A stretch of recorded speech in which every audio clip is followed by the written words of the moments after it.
एक राजा होता. राजानं खूप मुली पाहिल्या, एक बी आवडली नाही. त्याच्यामुळं राजाचं लग्न झालं नाही. पण राजाला 2 बायका होत्या,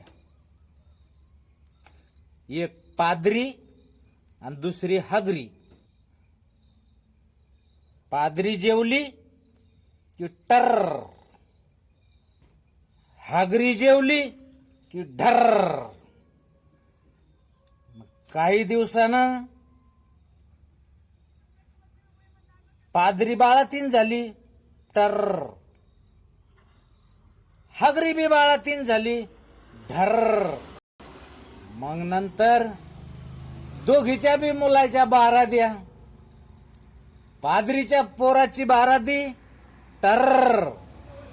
हगरी टर.